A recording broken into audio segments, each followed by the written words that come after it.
Buenos días, amados hermanos de la Iglesia Bíblica Semillas de Fe. Buenos días a aquellos amigos que se conectan, aquellos invitados y familias de los que están con nosotros. Vamos por favor a la copia que tenemos de la Sagrada Escritura en el estudio que estamos haciendo de la carta del apóstol Pablo a su iglesia en Filipos, en su capítulo 3, versículos 8 a 11. Estamos leyendo todo el contexto hasta terminar el 11. Dice así: la santa e inerrante palabra de Dios en su capítulo 3, versículo 8 al 11, en la carta del gozo, en la carta que es una de las cartas en las cuales el apóstol Pablo gozó de sus enseñanzas, gozó hablando de lo que le pasaba a él. Dice así en este versículo 8: y ciertamente aún estimo todas las cosas como pérdida por la excelencia del conocimiento de Cristo Jesús, mi Señor, por amor del cual lo he perdido todo y lo tengo por basura para ganar a Cristo y ser hallado en él, no teniendo mi propia justicia, que es por la ley, sino la que es por la fe de Cristo, la justicia que es de Dios por la fe, a fin de conocerle y el poder de su resurrección y la participación de sus padecimientos, llegando a ser semejante a él en su muerte, si en alguna manera llegase a la resurrección de entre los muertos.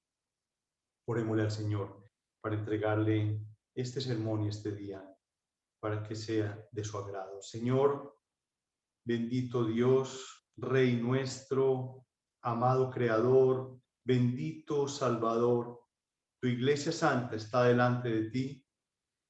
Tu Iglesia está ávida de escucharte, de escuchar tu palabra, de escuchar tus dichos. Bendito eres desde siempre. Alabado seas desde siempre, Señor.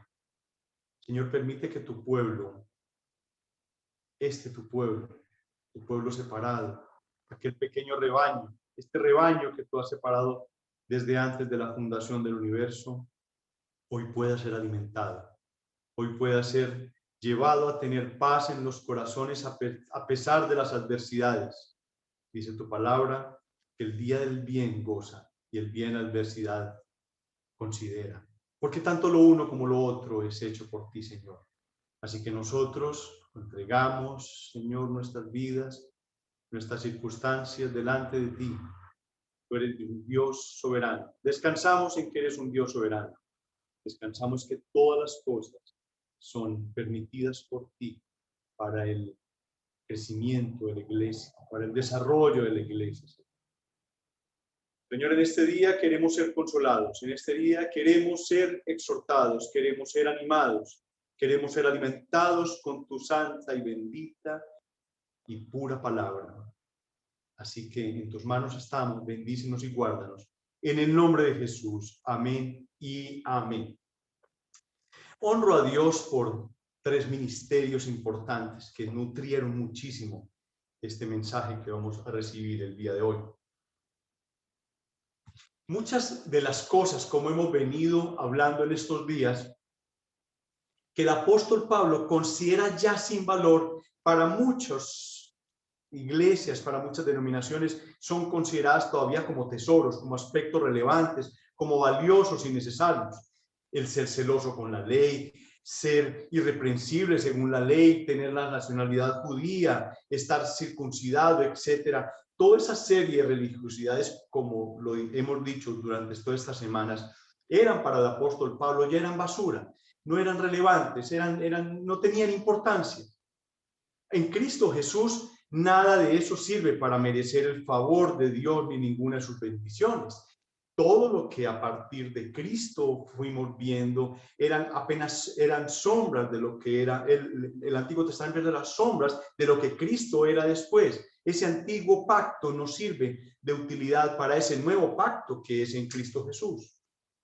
Inclusive el mismo apóstol Pablo recibió mucha persecución, recibió mucha confrontación de su pasado judaísmo por el hecho de haberlo abandonado, de esa actitud de rechazo que tuvo cuando fue rescatado por el Señor.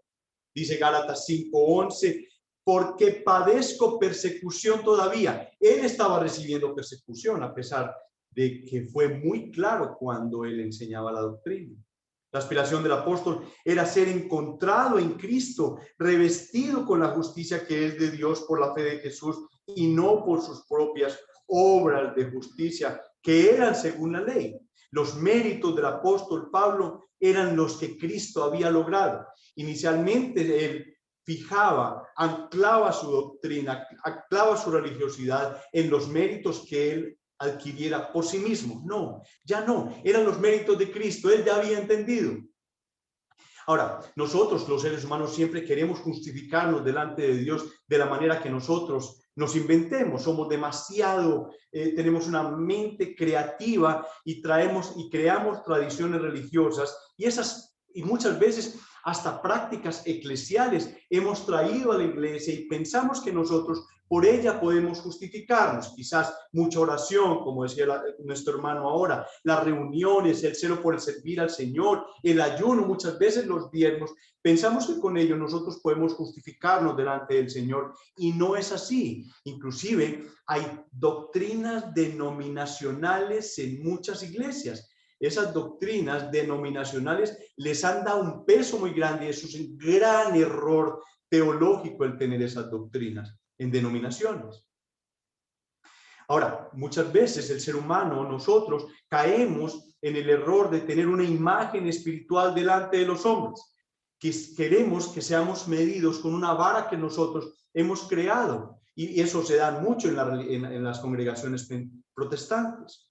No digo que no sea importante el diezmo, no digo que no sea importante el ayuno, pero no es para demostrar, ni para competir, ni para tener esa gracia delante de Dios como lo vimos ahora. Dios, de alguna manera especial, hace que no solamente la escuela y el sermón muchas veces se unan en muchas partes, pero quizás ese complemento que yo necesitaba hoy para el sermón fue visto hoy en la escuela.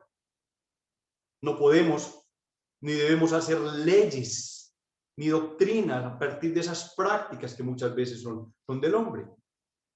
Lo más importante que hemos visto en estos días para Pablo era conocer a Dios, conocer a Cristo, era su objetivo. Dice, a fin de conocer, ese era el fin, esa era la meta, llegar a conocerle, porque era la única manera para conocer a Cristo es estar unido definitivamente a Él. Lo más importante en la vida de Pablo era conocer a Cristo, era el objetivo, a fin de conocerle. Y la única manera, vuelvo y lo digo, es estar unido a Él. El dar a conocer el Señor a otros debe ser la consecuencia de que nosotros conocemos al Señor. Entre más nosotros profundicemos en el conocimiento del Señor, más se llena nuestro corazón de misericordia por aquellas personas que no lo conocen y que día a día se van perdiendo sin que haya nadie que les predique.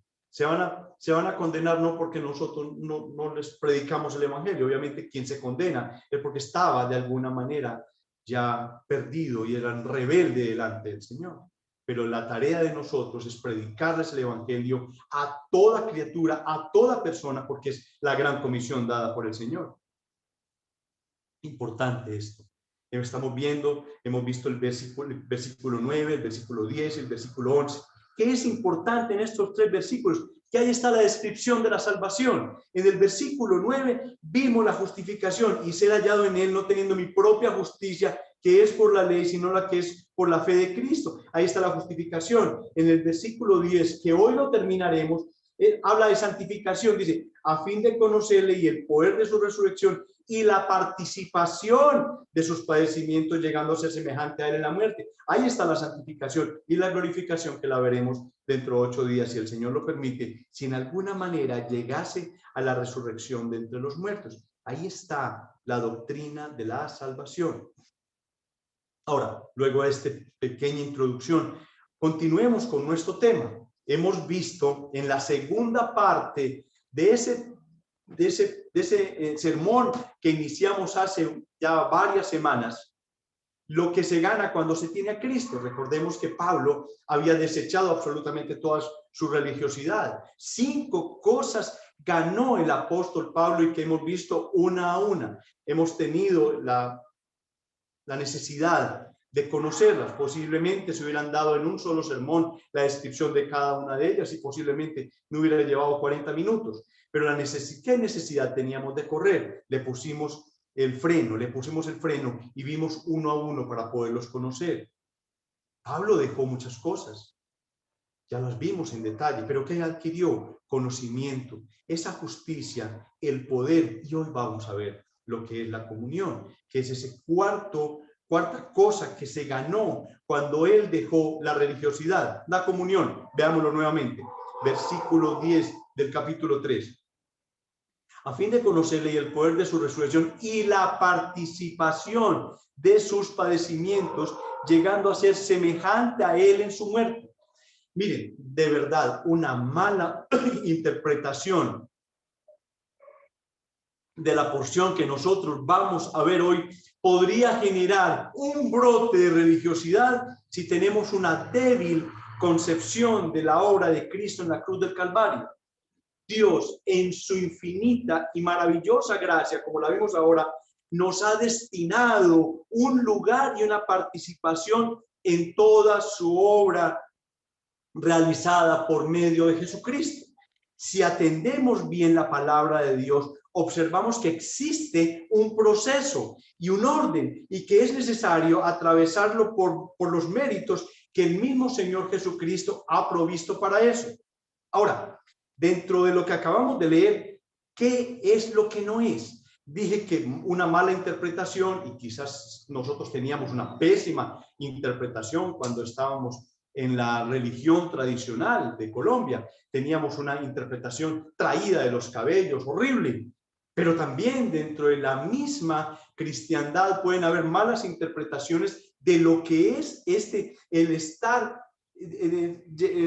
participando de sus padecimientos y llegando a ser semejante a él en su muerte. Ahora, veamos lo que no es. Desde el mismo capítulo 1, versículo 29, ya el apóstol nos orientaba en un exacto conocimiento de lo que es esa verdad. Miren, Filipenses 1:29.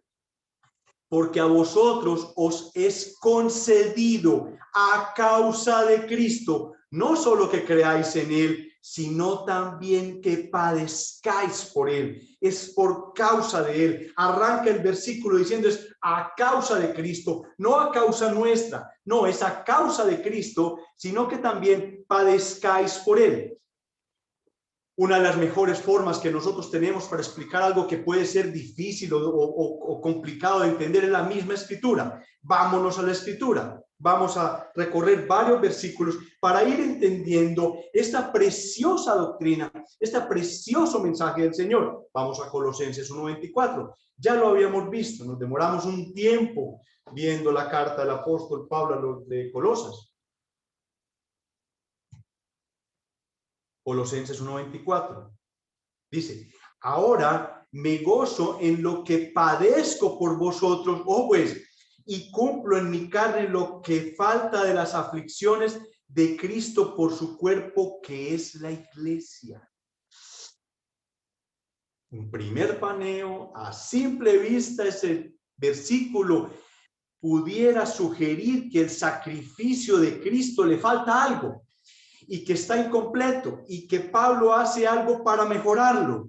Esto es absolutamente incongruente, es antiescritural, pues la escritura presenta al sacrificio de Cristo como único y suficiente para salvarnos. El autor de los Hebreos nos habla en Hebreos 10:14 diciendo lo siguiente: porque con una ofrenda hizo perfectos para siempre a los sacrificados. Una sola ofrenda, la cruz del Calvario. Es algo que no está bien decir que en cada vez que se genera una misa en el católico romano hay un sacrificio. Cada misa es un sacrificio de Cristo. Matan a Cristo ahí en cada misa. Es antiescritural. ¿Por qué? Porque el autor de los Hebreos dice, porque con una sola ofrenda hizo perfectos para siempre los sacrificados. Una sola ofrenda ha hecho a los creyentes perfectos para siempre, absolutamente para siempre. Además, Jesucristo, terminando la obra del Calvario, ya a punto de expirar, dijo, consumado es. La tarea está cumplida. La tarea, y además nosotros nos damos cuenta que la tarea fue perfecta porque Cristo resucitó de entre los muertos. Y el mismo Pablo dijo en esta misma carta que en Cristo estamos completos. En Colosenses, estamos haciendo la referencia al libro de Colosenses. Dice Colosenses 2:10, en Cristo estamos completos. Ahora, otra porción de la escritura, acuérdense que estamos tratando de explicar qué quería decir el apóstol Pablo, y no solamente en esta carta, sino en varias cartas. Romanos 8:17 dice, y si hijos también herederos, herederos de Dios y coherederos con Cristo, si es que padecemos juntamente con Él, para que juntamente con Él seamos glorificados. Y empieza a abrirse un panorama diferente de lo que estamos escuchando. Esas expresiones de participación en los padecimientos y padecemos con Él, las hemos visto ya en varias porciones. La cuestión a tener en cuenta es la siguiente, es que este sufrimiento del que está hablando Pablo aquí no es de carácter redentor, no es para perdón de pecados, pero sin embargo, como dice la Escritura, es para beneficio de la iglesia. Note que como dice, lo que padezco por vosotros, y después dice, y por su cuerpo que es la iglesia. Colosenses 1:24 que acabamos de decir. Es decir, es para el provecho de los creyentes, es para la edificación de la iglesia. Esto que me está pasando a mí, estos padecimientos que estamos sufriendo, no solamente yo, sino todos aquellos cristianos que fueron esas primeras víctimas por aquella persecución. Esta noción también la podemos encontrar en otras cartas, no solamente ahí en Filipenses. En la segunda carta a los Corintios, capítulo 4, versículo 10. 2 Corintios 4:10 dice, llevando en el cuerpo siempre por todas partes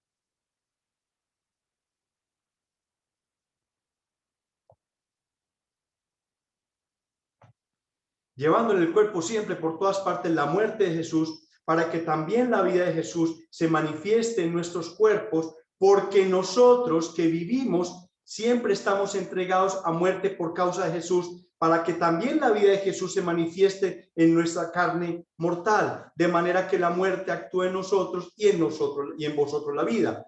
Filipenses 1:12.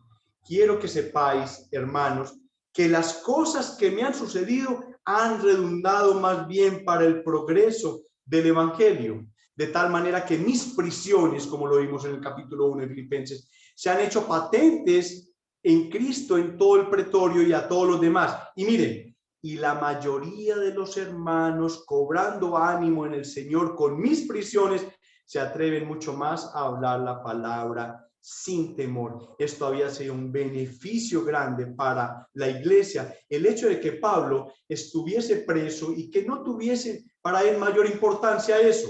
Él estaba tranquilo y de ahí estaba atendiendo a la gente, estaba predicando, estaba enseñando.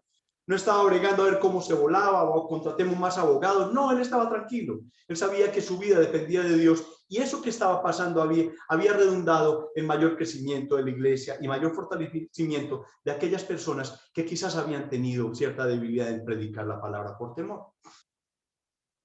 No podemos entrar en mucho detalle de estos versículos, pero hay un patrón que está explícito en esto. Dice, los sufrimientos de Pablo, pero con muy buena disposición. Pablo los recibía, pero se disponía muy bien en ellos.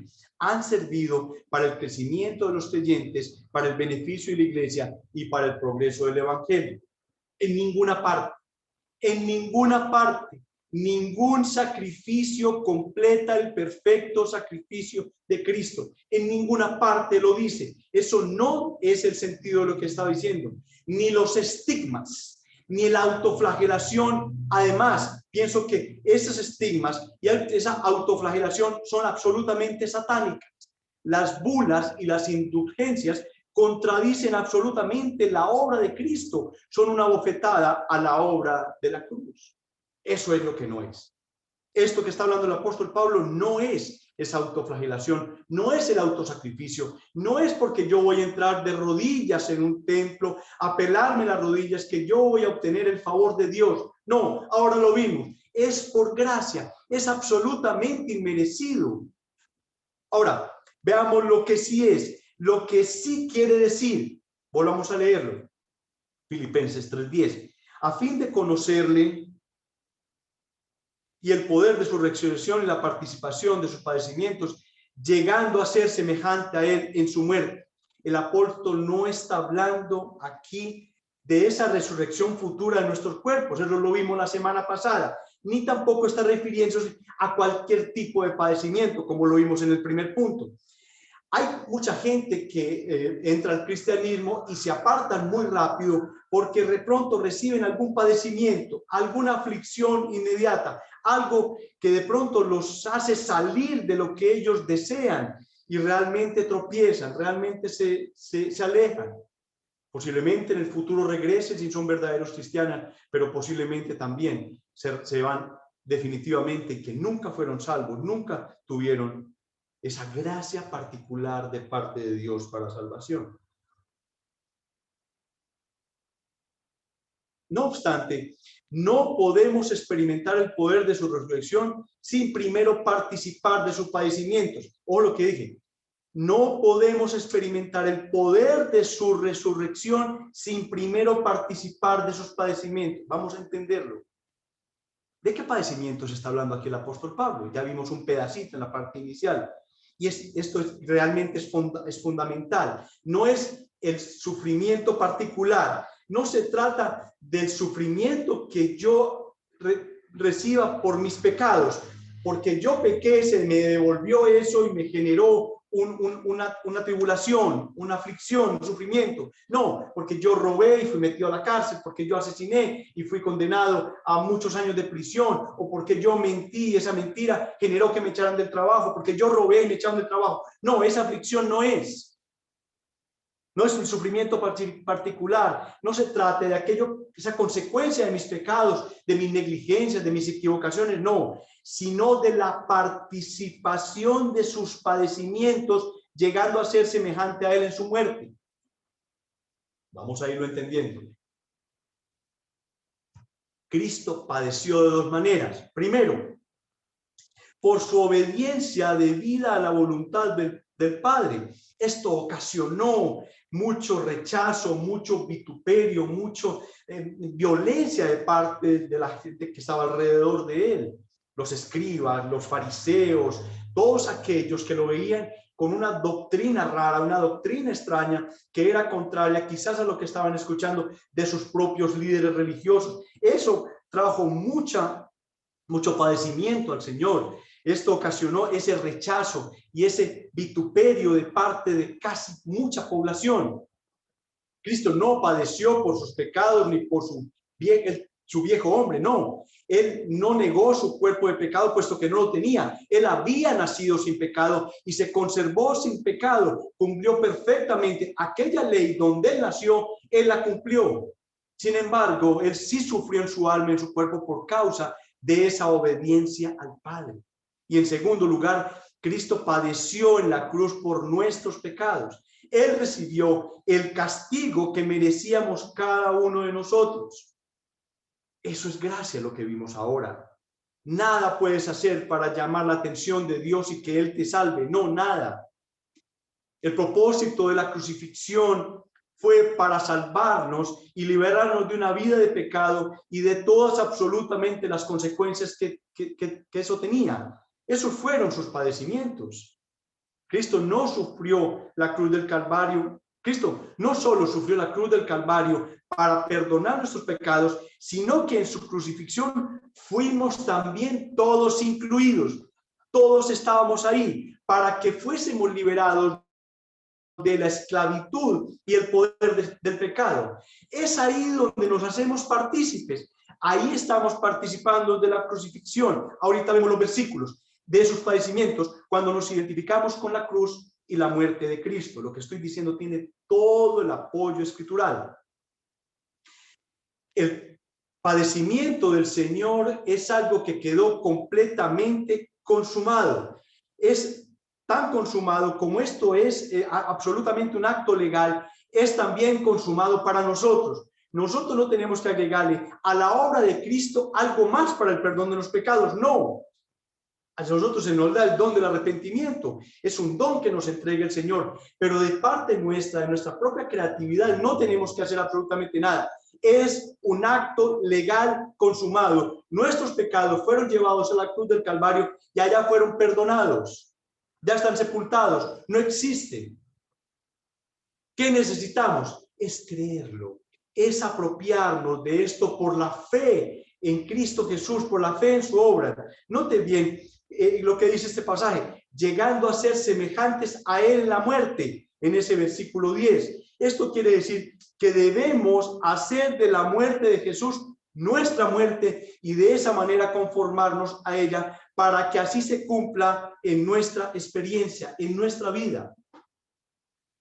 No es nuestro propio padecimiento lo que nos hace vencer nuestras debilidades y pecados, sino los padecimientos o el padecimiento de Cristo es lo que nos libra y a nosotros nos da victoria. Vamos todos, por favor, a la primera epístola del apóstol Pedro en su capítulo 4, versículo 1. Primera de Pedro 4:1. Es importante que lo leamos.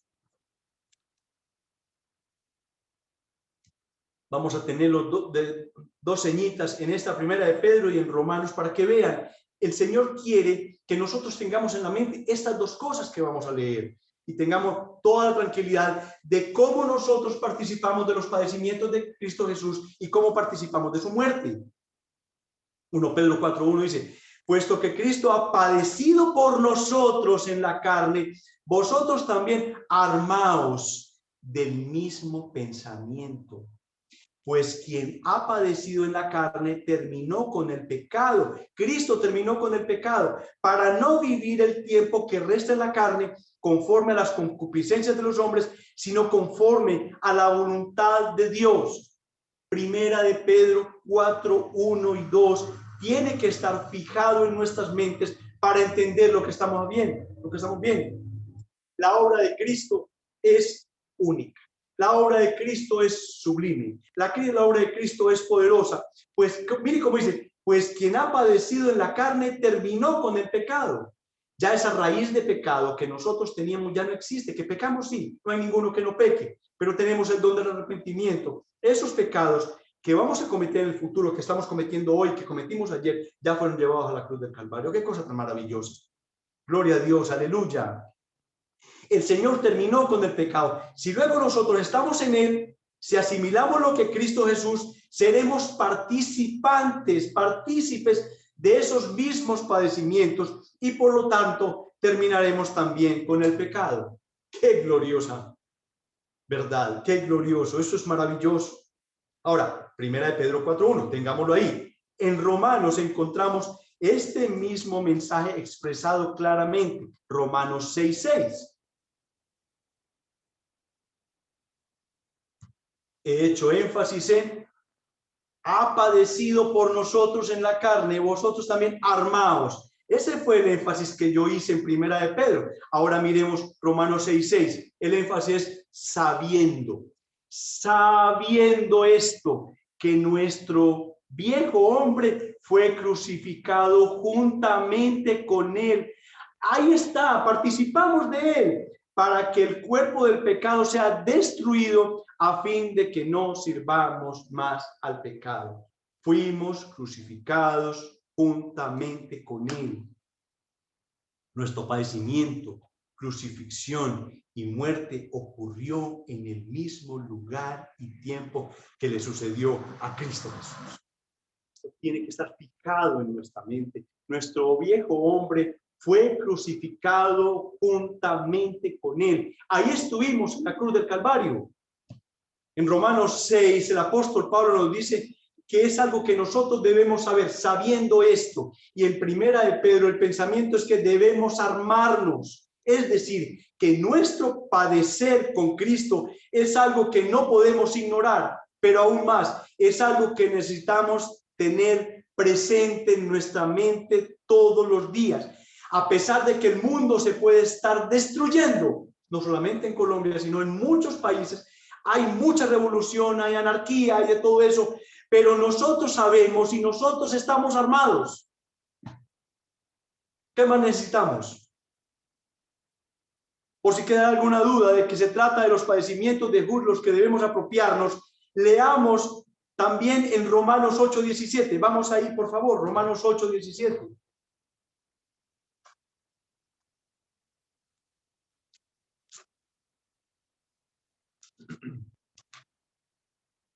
Dice así: y si hijos, también herederos, herederos de Dios y coherederos con Cristo, si es que padecemos juntamente con Él, para que juntamente con Él seamos glorificados. La obra de Cristo fue perfecta. La obra de Cristo está consumada. La obra nuestra también. Es un acto legal. Ya fuimos perdonados. Ya esas culpas ya no están en nosotros, en el juicio. Ahora bien, hay otra enseñanza que es importante que necesitamos aprender. La cruz de Jesús trata de nuestro viejo hombre o ese cuerpo de pecado. ¿Ok?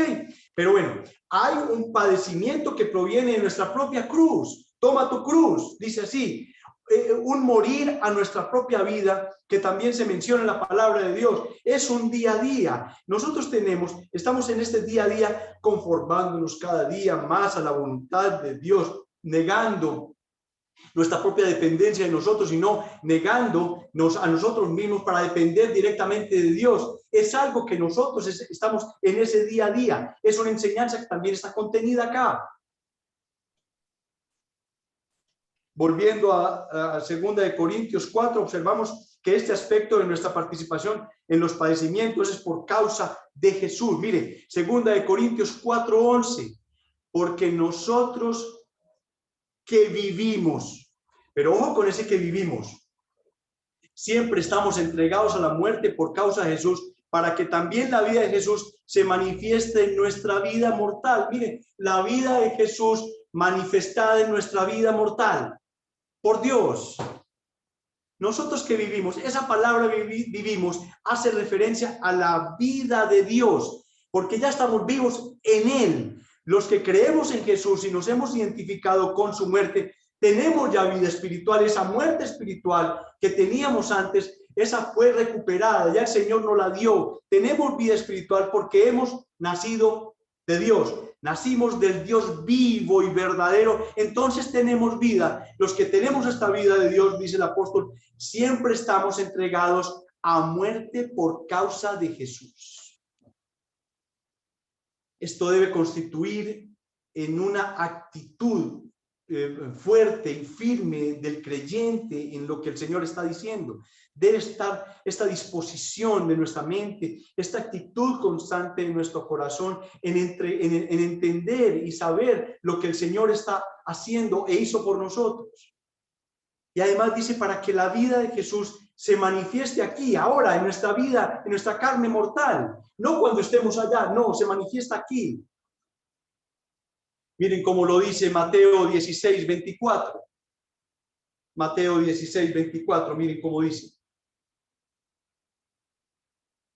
Entonces Jesús dijo a sus discípulos, si alguno quiere venir en pos de mí, niéguese a sí mismo y tome su cruz y sígame. Porque todo el que quiera salvar su vida la perderá, y todo el que pierda su vida por causa de mí la hallará. No solamente esa doctrina o esta enseñanza que estamos viendo está solamente en Filipenses, sino que está regada por todo el Nuevo Testamento, donde hay más fortaleza en ella.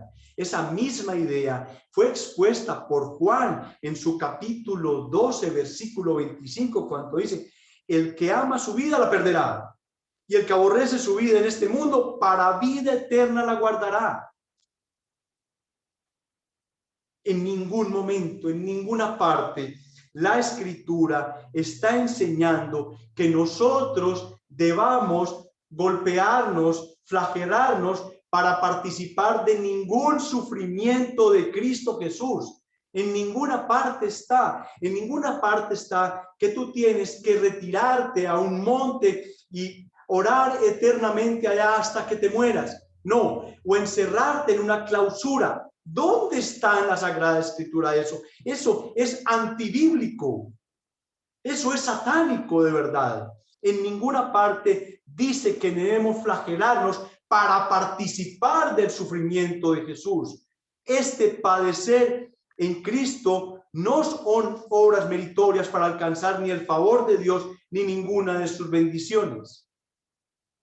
Dios ha preparado todo, absolutamente todo de antemano, y a nosotros nos toca aceptar como de parte de Él la obra de la cruz y todos los acontecimientos y circunstancias que en su voluntad ha creado para cada uno de nosotros.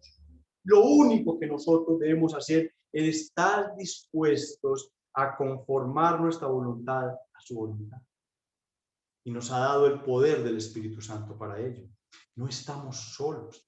La obra, el ordo salutis, el orden de la salvación, está predestinada, digámoslo así, está ya hecha, es un orden lógico que el Señor ha dado. En ninguna parte de ella está el ADN humano. Todo es Dios. La obra de salvación es 100%, 1000%, 1.000.000% obra de Dios. Lo único que pusimos nosotros fue los pecados. Dice un pastor: somos hijos de Dios y hemos sido nombrados herederos de Dios y coherederos con Cristo de toda riqueza perteneciente al reino de Dios. Hay una glorificación y una gloria que se ha de manifestar en nuestro ser, por medio de la cual seremos transformados y en todo lugar esparciremos la fragancia de su conocimiento, que es olor de vida. Amén. ¿Cómo aplicamos en nuestras vidas algo más de lo que hemos visto? Miren, a los amigos, aquellos que no han rendido su vida a Cristo, que todavía están en la religiosidad pagana e idólatra, no son los estigmas, aquellas huellas de los clavos de Cristo, no son los sacrificios, no son las autoflagelaciones los que te darán la reconciliación con Dios. Créeme que por el nivel de pecado que tú tienes tendrías que flagelarte toda la eternidad para poder que un Dios santo siquiera voltee para mirarte. No, es imposible, no se puede. Ya alguien pagó por el pecado, alguien que fue flagelado, torturado. Él sí recibió absolutamente toda la ira de Dios que merecíamos todos nosotros. Ese fue Cristo Jesús hace 2000 años. Un manantial de sangre hay para el perdón de nuestros pecados. Si tú vas a Cristo, si vas a Él en arrepentimiento y fe, creyendo en que la obra que Él hizo es una obra perfecta, que está consumada, que es consumada legalmente, porque esto se trata. Si hay un juicio, tiene que haber algo legal, y en ese juicio tiene que haber pruebas, tiene que haber un fiscal, tiene que haber todo eso. Pero créeme, ese camino de Santiago que hacen muchos, que es muy famoso en el mundo y la consideran como una indulgencia plenaria, si tú caminas no sé cuántos kilómetros por ese camino de Santiago, todos tus pecados te serán perdonados con una indulgencia plenaria. ¿Quién dijo eso? Ni el mismo apóstol Santiago, ni ninguno de ellos fue capaz, o ese discípulo Santiago fue capaz de decir semejante cosa. Los que caminen por donde yo caminé serán perdonados sus pecados. ¿Dónde lo dijo? No, ve a Cristo. Él es. Ve a la cruz del Calvario. Tus pecados te serán completamente perdonados. Él te dará el don del arrepentimiento. Tú no eres capaz de arrepentirte por tus propios medios. Ya vimos hace 8 días que la moralidad y el relativismo te pueden llevar al infierno. Moralmente perfecto. Pero esos pecados están dando vuelta en tu vida y aparecen y desaparecen, aparecen y desaparecen, porque no ha llegado la obra de Cristo en tu corazón. Para los niños, póngame cuidado los niños. Cuando en tu escuela, en tu colegio, tus amiguitos de la cuadra, tus amiguitos de ahí, de la urbanización, se burlen de ti porque tú eres cristiano, y te cuento una cosa, tú estás compartiendo con Jesús eso. El Señor, el Señor ve eso lindo, lo ve bonito, de que cuando te digan tú eres cristiano y se burlen, tú no te dé rabia, no te dé ira, sé fuerte. antes internamente ruégale a Dios para que ese amiguito y esa amiguita conozcan a ese Dios precioso que tú estás conociendo, a Él, al cual tú cada 8 días te reúnes con papá y mamá y con los de la casa para adorarlo, para decirle a Él: gracias Jesús por mi escuela, gracias Jesús por mis papás, gracias Jesús por el alimento que tenemos, gracias Jesús por la salud, gracias Señor porque te estoy conociendo. Hay que darle gracias a Dios porque Dios permite, porque Cristo Jesús permite que tú le conozcas. Cuando estaba chiquito tú veías un pesebre muy lindo y ahí veías un niño. Ese niño creció y vino aquí a la tierra y nos enseñó del Padre y el camino al Padre, y después lo mataron por ti y por mí. Lo mataron porque todo ese cúmulo de pecados que tú has juntado, pídele a Él que te dé arrepentimiento. Dile a Jesús esta noche: Señor Jesús, dame el don del arrepentimiento para tener delante de ti la posibilidad de conocerte. Dile a Él esta noche. Otra cosa, niños, sean fuertes. Ustedes no son niños débiles. Muchas veces están jugando y se caen y no tienen problema. Sean fuertes cuando alguien se burle de ustedes, que ustedes son cristianos. No peleen con ellos. Tengan mucha misericordia de ellos. Para la iglesia, estoy seguro que estas lecciones y estas aplicaciones, a pesar de que nosotros podemos conocer la teología, son de beneficio. Es un texto realmente beneficioso, porque esto no solamente es para cada uno de nosotros, sino que es un mensaje concedido a la iglesia. A la iglesia se le ha dado el concedernos, como dice aquí en Filipenses 1:29, porque a vosotros está hablando a la iglesia, os es concedido a causa de Cristo, no solamente que creáis en Él, creemos en Él, sino que también padezcáis por Él. Todos los padecimientos de la iglesia es algo que el Señor ya lo había dicho. Pero hay unas aplicaciones. ¿Cómo padecemos? Cuando padecemos, debemos recordar que nuestro sufrimiento nos hace más como nuestro Salvador. Nuestra identificación con Cristo se profundiza en la aflicción. Participar de sus aflicciones nos hace semejantes a nuestro Redentor. Segunda aplicación. Cuando padecemos con una buena actitud, debemos tener presente que otros van a ser motivados, van a ser animados, que van a ser inspirados cuando nos vean a nosotros viviendo una paz que sobrepasa todo entendimiento. Afuera está destruyéndose todo. ¿Cómo estás tú? Claro, nos preocupa, claro, hay cierta, o sea, no estamos hechos de piedra, tenemos cierta sentimiento, hay una relativa preocupación por ciertas cosas, pero eso no tiene que nivelarse al nivel de cómo está la gente afuera. Nuestro sufrimiento puede servir de edificación para la iglesia. Y tercero, como Pablo, podemos gozarnos de lo que padecemos por el cuerpo. Acuérdense, es una carta de gozo. Y como lo he repetido todos estos días y quiero que quede en nuestras mentes, hay una doctrina que nosotros seguimos y es la doctrina de la sola escritura. Tenemos sola escritura. Tenemos una sola fe y es en la obra de Cristo Jesús. Una sola gracia. Solo Cristo, la obra de Cristo y todo para la obra de Dios. Dios bendiga su palabra, su iglesia y su día. Y acompáñenme en oración antes de recibir la bendición. Bendito Dios, Padre de toda misericordia y gracia, estamos delante de ti, humillados delante de ti, asombrados, gozosos delante de ti, de todo lo que pueden contener un grupo de palabras, quizás un par de frases, pequeñas, cortas, todo el mensaje sublime, grande, maravilloso. La redención es algo maravilloso. Dios recibió la obra de Cristo en el Calvario como máxima, como lo máximo. Aquellos padecimientos que nosotros tenemos, es claro que tenemos que padecer para poder recibir esa redención.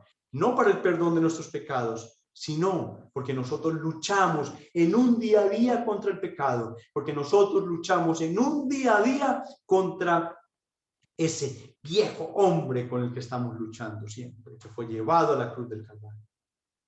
Señor, gracias por tu palabra, gracias por tu mensaje, gracias por la salud, gracias por el techo. Gracias por la medicina, gracias por todo lo que está pasando alrededor nuestro, porque todo tiene que redundar para la gloria, para la alabanza, Señor, de tu nombre y en beneficio de tus elegidos, de tus escogidos. A ti, mi Señor, sea toda la alabanza, la gloria, el poder, la sabiduría, por los siglos de los siglos, en el nombre de Jesús. Amén, amén y amén. Y recibamos de parte del Señor su bendición.